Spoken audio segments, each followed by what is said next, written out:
You don't feel empty because you're broken. You feel empty because you're in a war, and you've been fighting the wrong enemy. Every day you wake up already tired. Not physically, mentally. Like something has been draining you without ever touching you. No wounds, no blood, no visible damage. Just pressure. You move through your routine like a soldier on autopilot. Same roads, same rooms, same screens, same thoughts. From the outside it looks stable. From the inside it feels hollow. No danger, no urgency, no real weight. And that's the problem. Men were not built for comfort. They were built for resistance, for struggle, for pressure, for carrying something heavy and not folding under it. Take that away, and the system shuts down. A man doesn't feel empty because he is weak. A man feels empty when his strength has nowhere to go. When there is no weight on his shoulders, no pressure demanding his best, no battle that forces him to grow. A man without resistance doesn't soften. He rusts. You don't feel empty because you lack something. You feel empty because nothing is demanding anything real from you anymore. No real stakes. No real consequence.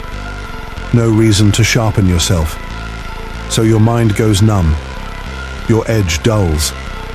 Your instincts fall asleep. You still function. You still show up. You still talk. You still work. You still move. But inside, there's no fire behind it. You start asking yourself the wrong questions. Why don't I care like I used to? Why doesn't anything excite me? Why does everything feel muted? Because the part of you that thrives under resistance is starving. You feed it distraction. You feed it easy stimulation. And that part doesn't grow on that diet. It weakens. This world doesn't crush men anymore. It sedates them. And sedation feels exactly like emptiness. You're not lost. You're under-challenged. And that is one of the most dangerous mental states a man can live in. Because when nothing demands your effort slowly disappears. When nothing resists you, you stop pushing. When nothing tests you, you forget who you are under pressure. And pressure is where identity is formed. Without pressure, you don't know your limits. You don't know your endurance. You don't know what you're capable of. So you float. And floating too long messes with your sense of time. Days pass too fast. Weeks blur. Months disappear. Because your mind only marks time through struggle. Only resistance makes moments stick. Only effort gives weight to memory. Comfort erases all of that. And that's why emptiness doesn't arrive like an explosion. It seeps in. Quiet. Slow. Unnoticed. You don't wake up one day and feel empty. You wake up one day and realize you've been empty for a long time. This emptiness doesn't come from loss. It comes from repetition without meaning. The emptiness didn't start in your thoughts. It started in your reward system. Long before you questioned your purpose, your nervous system was already being rewired. Silently. Daily. Relentlessly. Every scroll. Every notification. Every shortcut to pleasure. You trained your brain to expect reward without effort. And the brain always adapts to what you repeatedly feed it.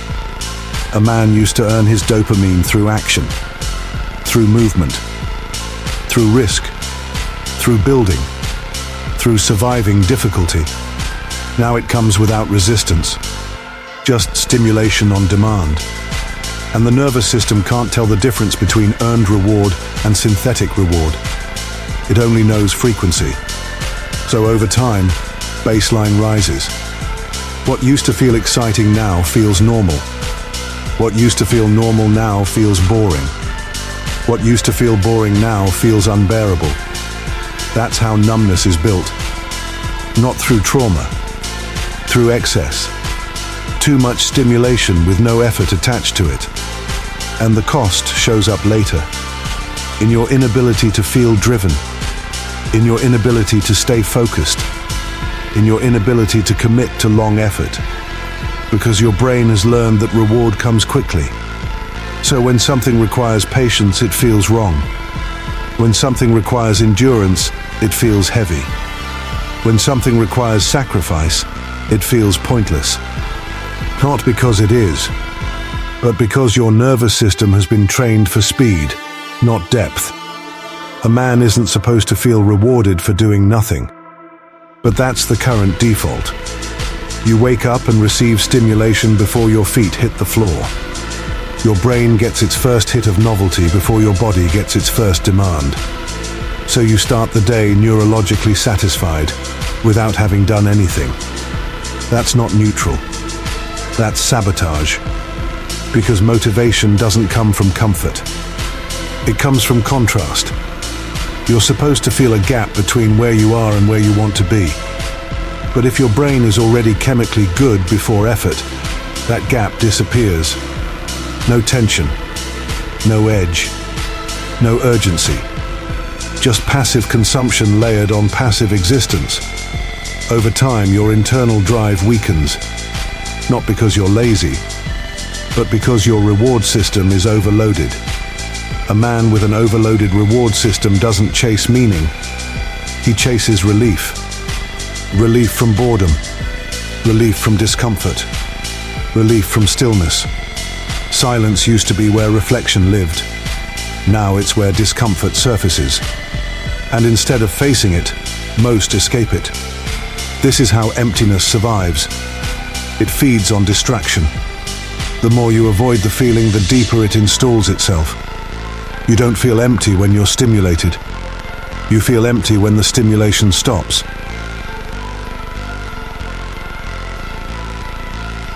At some point, the explanations have to stop. Understanding the problem is not the same as fixing it. You can analyze your emptiness for years. You can name it. You can intellectualize it. You can even make peace with it, and still stay exactly where you are. Because the exit from emptiness is not found in thought. It's found in action that costs you. There is no clean transition from this state into strength. No cinematic moment. No sudden awakening. There is only a decision you make while still feeling empty. And that is what separates men who change from men who stay stuck. A man does not conquer emptiness when he feels ready. He conquers it when he is tired of negotiating with it. When the excuses lose their authority. When comfort stops feeling safe. When distraction starts feeling insulting. That moment doesn't come with motivation. It comes with disgust. Disgust with repeating the same days.